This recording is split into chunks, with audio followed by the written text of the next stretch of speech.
Home sales in the GTA are already down 21% year over year. And if your home is sitting on the market right now, it's just not about economy and interest rates. It's about how you actually are positioning your property correctly. In today's video, we're going to learn exactly how to sell your home faster and smarter in a slow market like we're experiencing right now. We're not in a seller's market anymore. Buyers have tons of options, and the days of multiple offers and within 48 hours your home is sold, those days are gone for now. And in a high inventory, price sensitive market like we're seeing right now across the GTA, listings are sitting a lot longer and showings are significantly down. Sellers who don't adapt, they're going to be the ones who are ultimately left in limbo here. So if your home is on the market right now and you're having some struggles getting some showings, hopefully this video is able to help you out. We're going to break down 5 different things today. Those 5 things are going to hopefully put you in a position where you're going to be more successful when it comes to getting your home sold. And if you don't do all 5 things and you only do 3 of the 5 things, it's probably not going to change the end result very much. You need to have all 5 of these things in order to put yourself in the best position to sell your home successfully. The first of those 5 things, it's pricing strategy. This is the biggest mistake that a lot of sellers are making right now. You're hoping that you're going to get those 2021 or early 2022 numbers, but the truth is pricing your home too high, it's going to affect everything about your listing. In a declining, stagnant market that we're in right now, it's going to be something that really does turn off the buyers from coming to take a look at your property. It will make your listing invisible ultimately on the market. Buyers today are calculating every single dollar. With interest rates hovering around 5.5% to 6%, monthly payments are front of mind, and they aren't actually comparing your home to past sales. They're comparing it to current active listings and their carrying costs, of course. So what should you be doing instead if you are a seller? You need to price your home ahead of the market, not behind what the market prices are. So if the prices are currently trending down, let's say you've got neighborhood homes that have been sitting on the market for a while and you want to list close to their prices, they are not selling at those prices. So we want to list below that curve to attract some serious buyers to your property. Use some strategy when it comes to picking a price as well. Utilizing these brackets on the searches that are online, like a $949, $900 list price might get you seen more than a $950 list price. And it feels more approachable than a $969.9, for example. Every $10,000 that you overprice your home can cost you 3 to 5 times that just in waiting to find a potential buyer for your property. The second thing you really need to take note of if your home is on the market or you're preparing to get your home on the market is that the buyers right now, they are super cautious. They're being selective, skeptical. They have seen the prices come down from 2021 and 2022, and in some cases they're actually seeing prices lower than 2020. They're looking at everything from the economy, rising property taxes, economic uncertainty. So when they walk into a showing right now, they're not just asking, could I potentially see myself living here? They're asking, is this home priced right for the market that we're currently in and where that market might be going? And it still may be trending down. They're thinking about the downsides, the risks. What if I buy this today and it's worth a little bit less in a year or two? Is that going to be okay with my current situation?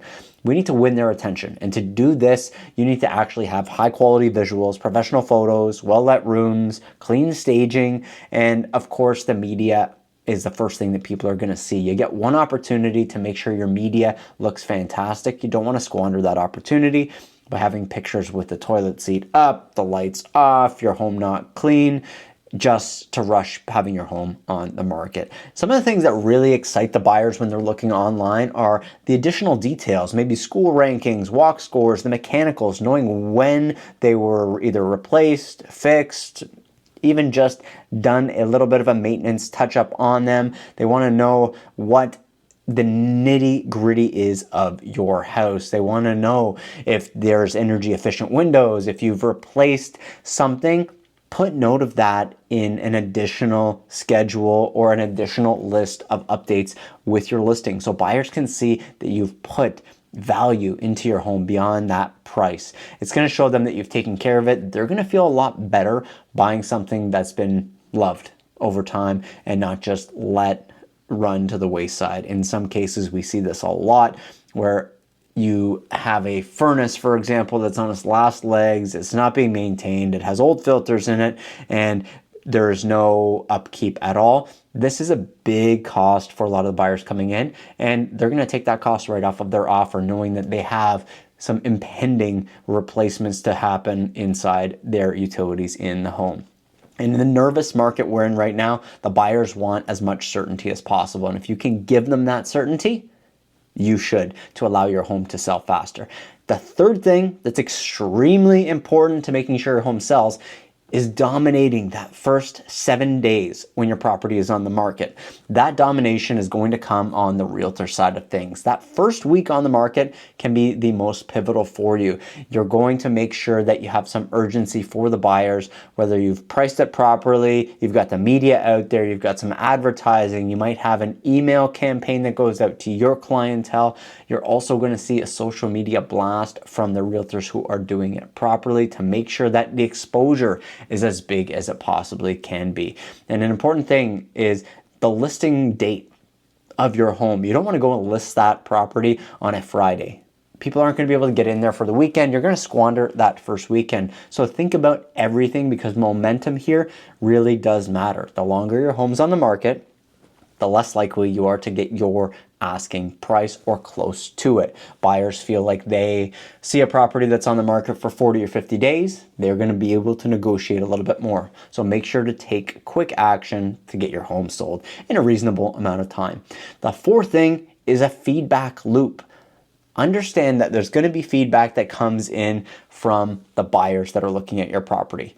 Feedback is your compass at the end of the day here. If showings are happening but no offers are coming in, buyers are telling you that the home is priced too high, or it might need some cosmetic attention to get that price you're looking at. Now, there's no showings at all. This is a pricing issue right out of the gate, plain and simple. There's not a whole lot other conversation that needs to happen here. No showings means your price is too high for what the market values your home at. If you act quickly, make these changes, you're going to prevent your property becoming stale on the market. And if your property becomes stale, we already know what happens after that. You gotta drop your price anyways. What you can do here is you can monitor weekly. Are you getting any showings compared to the other surrounding listings in the area? Your agent will reach out to whoever else is on the market, see if they're getting activity, and if they are and you're not, guess what? We know what the issue is. Showing volume is huge, as well as the comments that come from the potential buyers and agents through that front door. If they're telling you feedback, take it constructively. Don't take it to heart. They are just giving you feedback on why there's no offer coming in, or maybe why a potential offer might come in on your property. And the final thing is working with a strategic agent. There's a lot of agents across the GTA. We are a industry where we have seen a massive influx of people get into it, but not a lot of us do this full time. Now, making sure you're working with a full-time agent who can service the needs of your listing and your property to make sure it gets the proper price, the proper attention is important. You don't want to work with an agent who's maybe part-time and they can only service real estate needs after 5 p.m. and they might not be able to do it anywhere between 9 and 5. It's not going to be suitable for you to have your house taken care of at a part-time basis. And when I say strategically pick an agent, I mean pick an agent who understands positioning your home, negotiation psychology, and how to generate some buyer traffic, even when the market is a little hesitant. What a good agent is going to bring, and some things to look out for, is a customized launch strategy for you, some kind of market analytics to guide your pricing, and not just telling you this is the price without any kind of guide. Agent-to-agent networking for some buyer matches, because if they've got good connections, maybe there is a potential connection out there where they can get a deal done faster for you. Some pre-listing prep and advice. When the agent is giving you that advice, it means that they have seen what successfully is working out there in the market, and take that advice from them and run with it to make sure your house is positioned properly. This isn't about exposure. It's about making sure you're precise when you do launch your property so you can get a good value for it. Ultimately, this is the biggest thing that you own in terms of an investment dollar amount wise.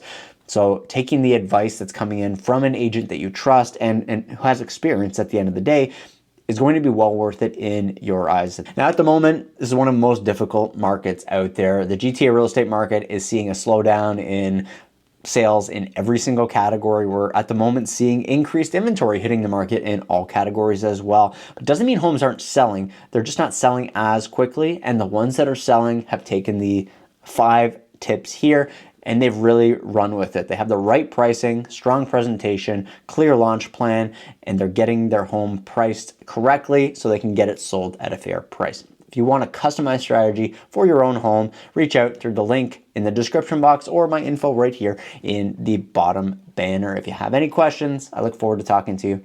Thanks so much for watching this one, and I'll see you in the next one. Bye for now.